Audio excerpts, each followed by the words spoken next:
You're listening to Cinema Central. I'm your host, DJ Ace, as usual. And you know what? I just realized it's been a while since my last podcast. I did 2 episodes 2 weeks ago, and then I totally didn't do one last week. But there's a good reason for that, because I was actually prepping for this show last week, which is why I was absent. And what this show is a triple threat review. And basically what that means is I spent last week watching an assortment of films, and now I'm going to review all of them in one go, specifically 3, because it's a triple threat.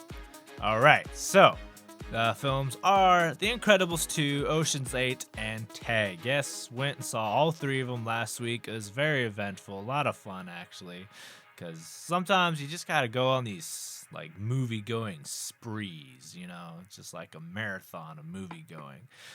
Before we begin, of course, I'm sure it goes without saying, but spoiler warning for all 3 of these films: The Incredibles 2, Ocean's 8, and Tag. So you've been warned. Continue on if you dare, or you've seen the movies and you're curious what I actually have to say about them. Otherwise, go see these movies and then come back later. Starting with The Incredibles 2. As I've said before, and as common knowledge, it's been 14 years since the original Incredibles came out, which is still one of probably the finest pieces of cinematic history ever. And so that's a lot to live up to in a sequel, especially one this long coming. So, all that said, this movie was still really fun to watch. It was pretty fantastic, actually. Dare I say, incredible.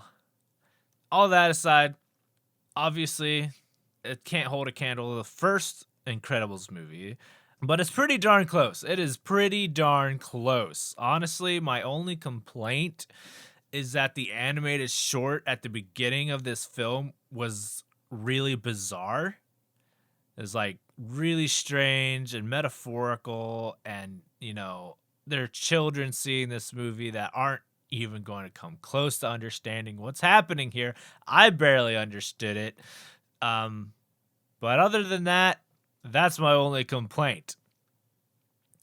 It was a very fun film, as I've said before, and it broke the record for highest grossing opening weekend for an animated film, which says a lot about this movie, how excited people were for this movie.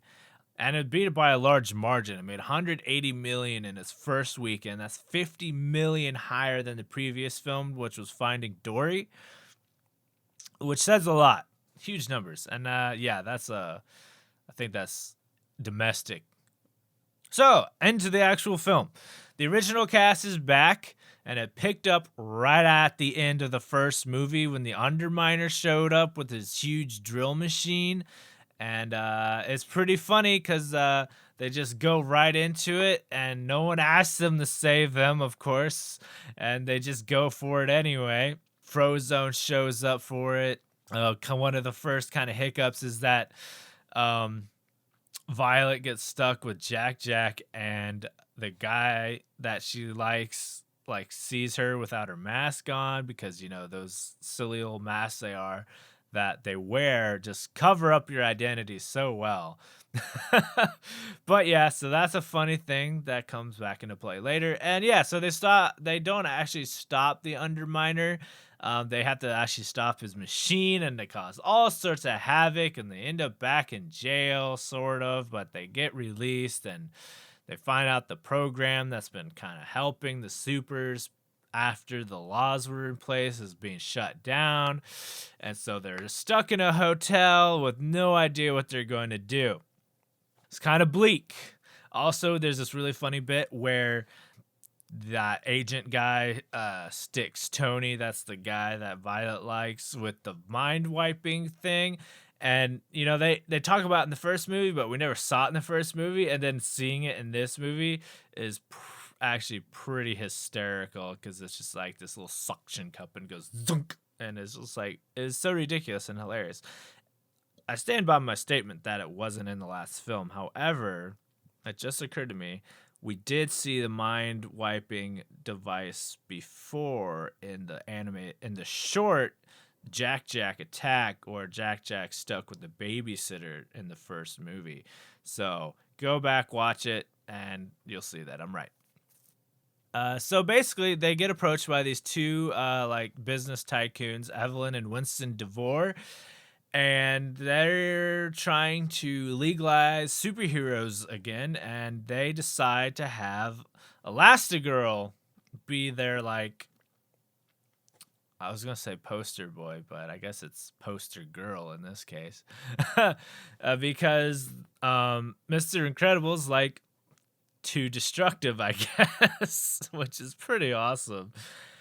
And so yeah, she goes into the city and she like fights crime and does all these crazy things, helping people, just building up publicity and just putting supers in a good public eye. And it's a lot of fun. And in the meantime, Bob has to watch all the kids. So that's Violet and Dash and Jack Jack. And it gets really out of hand because then he finds out that Jack Jack has powers. Not only does Jack Jack have powers, we find out later he has 17 different powers, which is completely insane. And like there's a scene where Jack Jack like fights this raccoon and it gets really out of hand. And oh my gosh. He has to help Dash with his homework. And then he finds out that the boyfriend's mind got wiped, so he has to deal with that with Violet, and he's like not sleeping and stuff, and it's just really funny. You kind of feel sorry for the guy. And they're actually staying at this really fancy house while Helen is off superheroing, and it's just funny because Bob really wants to be superheroing, and it's just a really great role reversal, just doing a complete 180 on these characters and the sequel, and it's really enjoyable. Back to Evelyn and Winston, we find out their motivations. Their father was a really big proponent of superheroes, and when the law got passed outlawing them, it really wrecked him or whatever, and he had like direct lines to two specific heroes. And when his house got broken into, he called the line and they didn't pick up because they were either dead or hiding. And so, yeah, that's actually how he gets killed by the robber. And so Winston is using that as his motivation for bringing superheroes back so things like that don't happen anymore. Evelyn, on the other hand, so Winston handles like the business side of their tycoon. Evelyn's like the brains behind it. She's like the inventor making all the stuff. She has different motivations, and I'll get to that in a minute. Because while they're helping Elastigirl fight bad guys, we find out there's a new villain in town called the Screen Slaver. I admit it's kind of clever. It's a clever name. I'll give him that. It was like using like hypnosis, digital hypnosis to just like take control of people, and it's pretty horrifying. In fact, it's so horrifying that they had to start putting warnings at the theaters, warning people about all the flashy images during this film, which is terrible and funny all at the same time.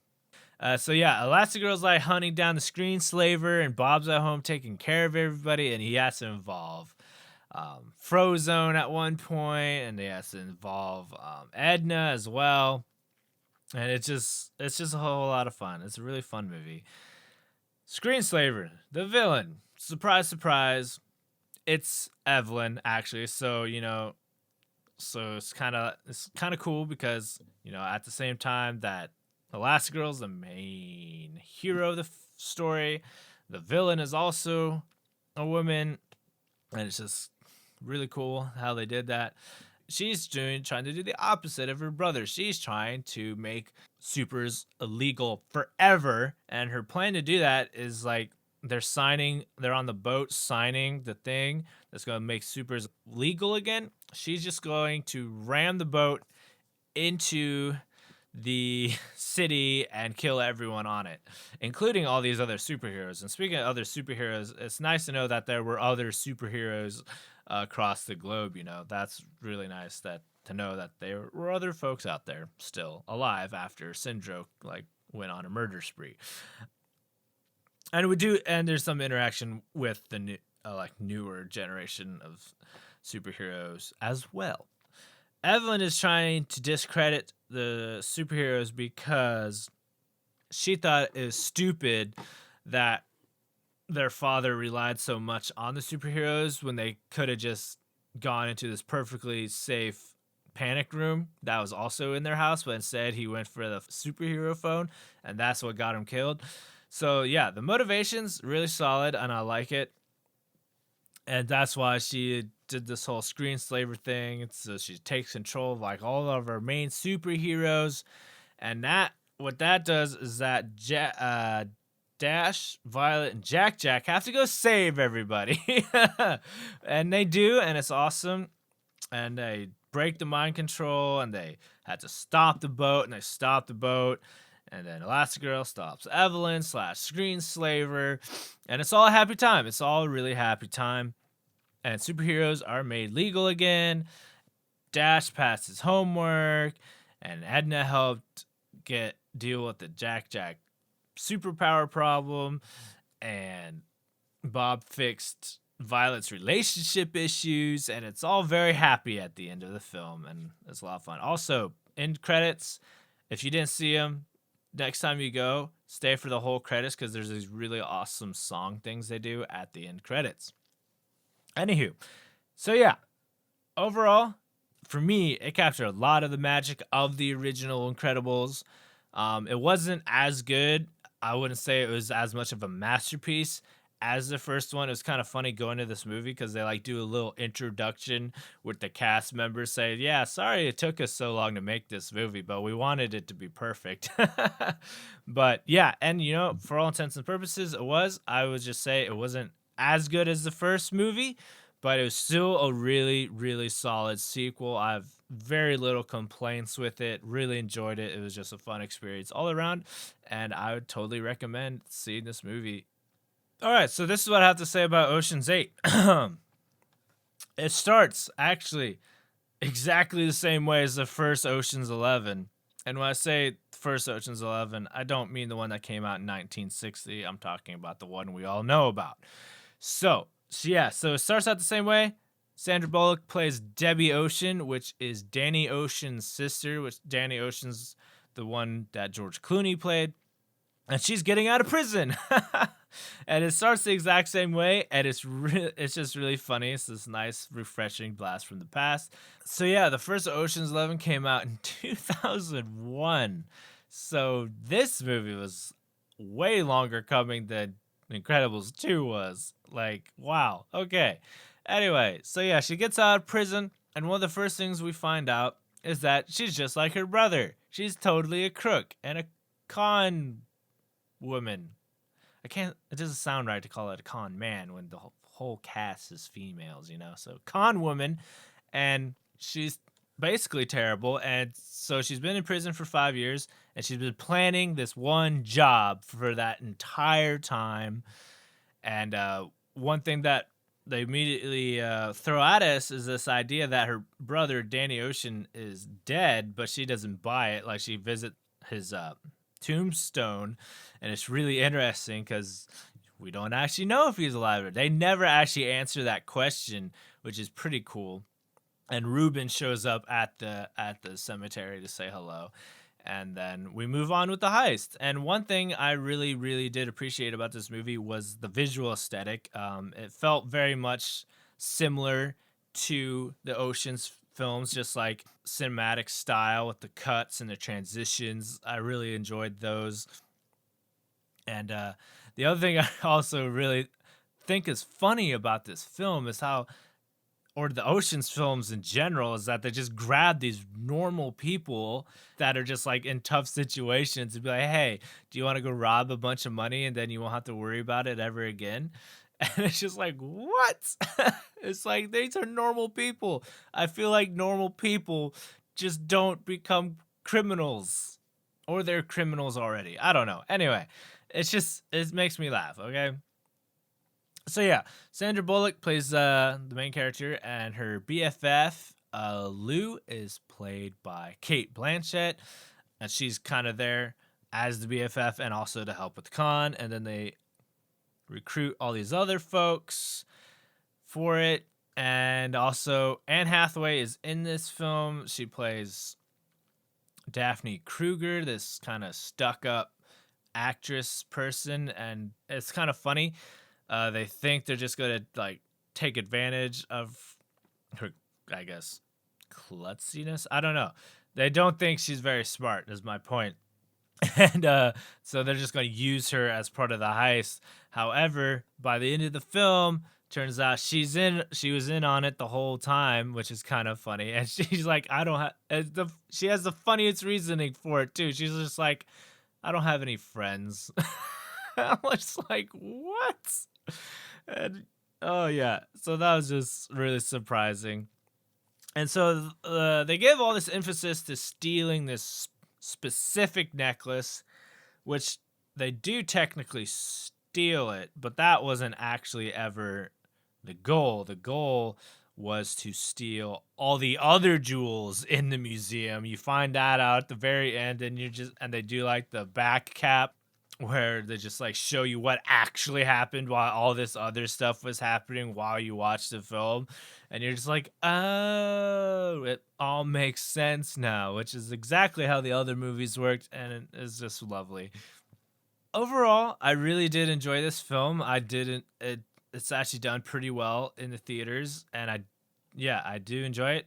If you're a fan of the original Oceans, you'll probably like it too. The only trade-off I would say is that it didn't feel as intricate as the originals. That's kind of the only. It didn't feel as intricate. Didn't quite have the finesse of the original trilogy, but it still be fun, and it leaves options open for the future. I think for either a sequel or possibly a crossover. I would love to see this group just cross over with the original Oceans group and just have a crazy time. And I want that movie to happen. But it will never happen because all these people are like high-end actors and actresses, and getting that many people together at once is like a logistical nightmare. Final review. Tag. Saw Tag, and the trailers all say it's a true story, based on a true story. Guess what? It actually is based on a true story. More on that later. So the whole premise of Tag is that it's a comedy starring 5 friends playing tag during the month of May. It's perfectly harmless, right? Wrong. Yeah, it gets a little out of hand, not gonna lie. So it stars Ed Helms, Hannibal Buress, John Hamm, Jake Johnson, and Jeremy Renner. Jeremy Renner plays the friend Jerry, who's never been tagged in like the 30 years they've been playing it. And he takes it way too seriously. It's kind of scary, actually. And first of all, of course, it is rated R for reasons. So while it can be crass, it is still a surprisingly fun show. It's completely over the top. And it's just like the interactions between all these characters was completely ridiculous. Just some of the gags and the pranks and just like it's so over the top. It's not even funny. I mean, it is funny. I mean, comedies are always touch and go for me because they're either just dumb or just super crass or pointless. But this one was actually nice because even though it is technically rated R comedy, mostly for language, it's just still enjoyable and had a fun little message at the end of it too. And like I said, the funniest thing is that this is a real story. Like in the movie, there's a reporter who shows up to do one thing with John Hamm's character, and then she decides to cover the story of these guys playing tag, and she works for the Wall Street Journal. And at the end credits, they show us the actual article on the Wall Street Journal about the group of friends that's been playing tag for 23 years. So it's actually a real story, and they showed us of actual live footage of these guys playing this game of tag. And it's just completely hilarious and funny that this is a real thing that these guys did for 23 years. It's like, wow, talk about friendship. And like some of the things they did in real life got transferred into the movie, and it was pretty nice. Kind of the message at the end of the movie was just like, it was never about playing the game. It was about, being friends and all that jazz. So it was a fun ride. Yeah. I mean, it's a comedy, so there's not a really whole lot I can say about it as opposed to these other films. But that wraps things up. I had an eventful week. It was fun. Credibles 2, Ocean's 8, Tag. Now I want a movie that crosses over all three of them. Just kidding. But if you have a really great pitch for a crossover between The Incredibles 2, Ocean's 8, and Tag, please tell me about it. And there's 3 easy ways that you can do that, and that is on my social media accounts for Cinema Central. And they are on Facebook, which is now at Ace Cinema Central, all one word. On Twitter, at Ace Cinema Central, all one word. Drop that last A. And also Instagram, also at Ace Cinema Central, one word. That is how you can find me on the internet. If you liked what you heard today, please feel free to hit that subscribe button. And I'll catch you next time because I need to go see the new Jurassic World. So I'll catch you soon enough. Thanks for listening. Booyah!